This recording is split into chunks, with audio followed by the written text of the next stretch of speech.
if there's no bombing, why the heck are they taking a 20 square block area and going door to door and terrorizing the people? They terrorized the people who did nothing.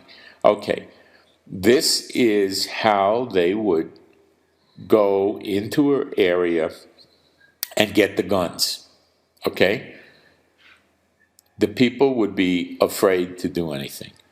There'd be 6 of them on your front door. I don't know how many watching your back door. The helicopter in the air, and the street sprinkled with cops on body armor and armored vehicles. Okay? So if you were elected to start firing on them, they'd make short work out of you. Push comes to shove, they're going to use a flamethrower on you. So what are you going to have? A Nomex suit? And, yeah, come on. You're going to go down. They're going to kill you. Okay? They're going to kill you. They're going to go in there. They make everybody parade out one by one with their hands over their head. What kind of nonsense is this? Why should these people be treated like a murderer? For what reason? The police are no longer there to protect the people. They're there to protect the government themselves and possibly some of the major corporations. But I really don't think they're that worried about them. So this is, if you study the videos about how they do it, that's what they're going to do when they go for the guns. Okay, Obama is dead bent on going after the guns. Increasing background investigations doesn't do beans for his goal. Over a period of several years, it reduces gun ownership. I grant you that, but it's not anything like what he needs. He needs gun confiscation, and what we saw here was martial law that drew the line before they went to gun confiscation. But once you're walking out of your house with your hands over your head and getting searched and asked to stand 100 feet away from the house, they're just going to get all the guns. They're going to go through the house. They're going to say, you got a gun safe, give us the combination. If you don't give them the combination, they're going to put you in prison for obstructing justice or something like that. And then they're going to make you pay to have somebody with a torch come down and open it up, or they may burn your house down, or both, or who knows what, you know. You can forget that. I'm not opening the safe stuff. They're going to make mincemeat out of that, okay? They may start beating you to make you open the safe. Who knows? But this is going to be a conflict nobody's going to win. The sovereigns, the survivalists are not going to conquer the federal government, okay? So this is promoting civil war. That's their game, and they're well on track, okay?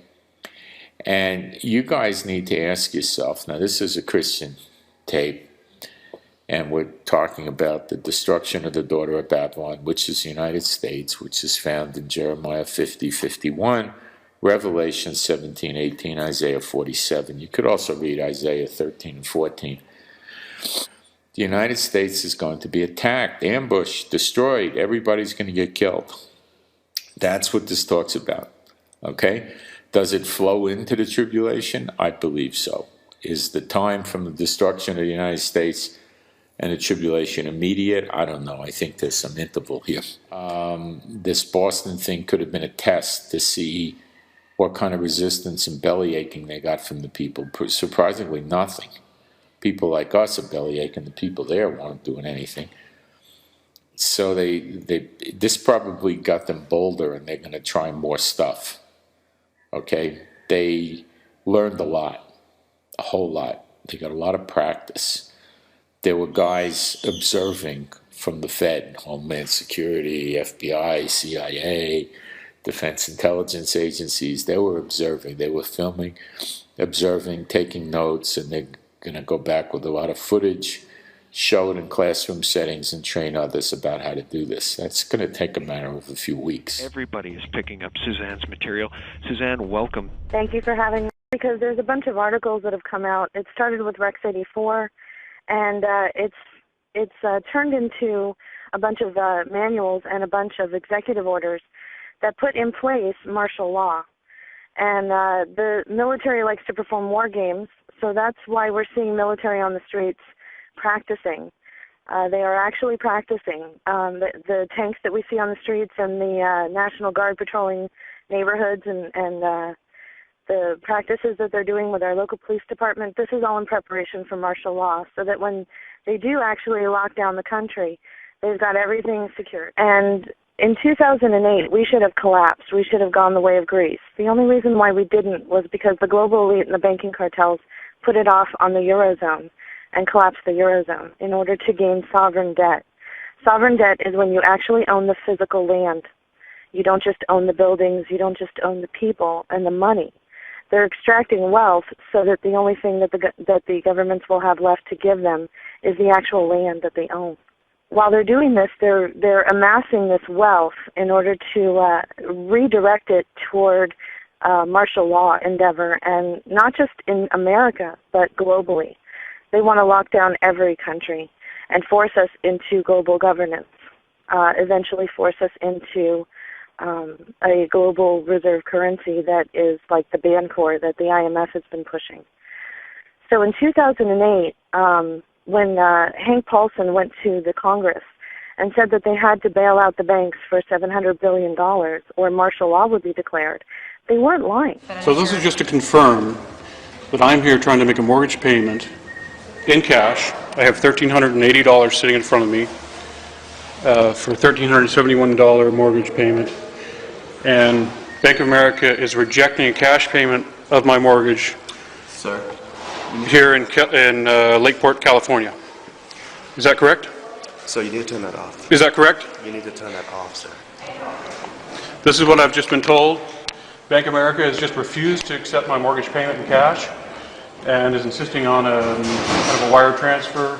Apparently, in America, cash does not pay the mortgage anymore, is what I'm being told today. If you go back in history, the reason why we went after Gaddafi was because he was presenting the dinar, which was a gold-backed currency that he was getting together with other countries like in Africa. He was going to subvert the global reserve currency, which is the U.S. dollar, and destroy its complete value by backing it with gold, because the central bankers haven't dealt in gold since 1934.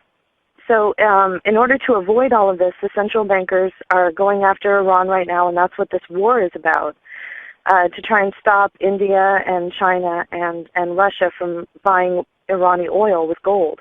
Because if they destroy the global reserve currency, which is the U.S. dollar, then what we're going to have is we're going to wake up one morning and we're going to be like Greece. And that's going to cause complete panic in this country. I think they're trying to beta test to see if they can go ahead and lock down the country by doing it incrementally through different stages, causing problems, problem, reaction, solution, causing problems in cities, and then go ahead and locking it down and seeing how it works, kind of like a war game.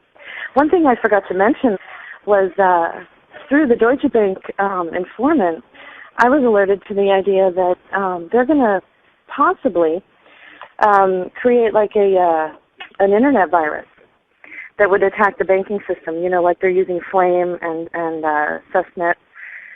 And there's a new cousin of these two that is going around Iran. Mm-hmm. And what they would do was, on a Friday afternoon, they would say, well, we have to shut down the banking system because there's a virus in all the banks. You won't be able to use your ATMs over the weekend, but on Monday morning you'll be fine. Well, if you hear of anything like that, you have 72 hours before they roll out martial law.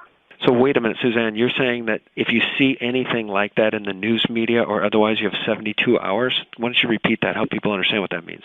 When they're going to roll out martial law, they think that when the financial collapse hits the shores of the United States, they have 72 hours. So with my Deutsche Bank informant and talks with other people in the alternative media, my contacts, I just think that it's possible that a scenario like this, I'm not saying that this will happen, but a scenario like this, and it would give you something to look for, a little red flag to look for. Let's say that the banks all say that there's a virus in all the banking systems, all of the banks, and they have to shut down, like on a Friday. We know that the Obama administration loves to do things on a Friday afternoon or when we're celebrating New Year's Eve. So Friday afternoon, they would say they're going to shut down the banks and get rid of this virus over the weekend. And on Monday morning, everything would be back up. Over the weekend, you wouldn't be able to use your ATM or pay any bills online. but everything will be fine on Monday morning. That is your red flag. They're trying to squeeze out as much money as possible. And with MF Global and John Corzine, that was a beta test to see if they could take secured customer funds and get away with it, and they did. All the oversized Walmarts, as many as a dozen in some cities, there is a reason for that Walmart will be converted over to camps. People have been asking me this question: why is there so many Walmarts in the cities? You know, why are they building all these new Walmarts and nobody got no money? There's a reason for that, right? There's a reason for that. Walmart will be converted over to camps, equal FEMA camps. If you cannot see this, then you are obviously mad blind and you are in total denial. We showcased this 3.5 years ago. We sure did. We did films on it too. Nevertheless, everything has a stage, and thus far, we are in the 7th stage.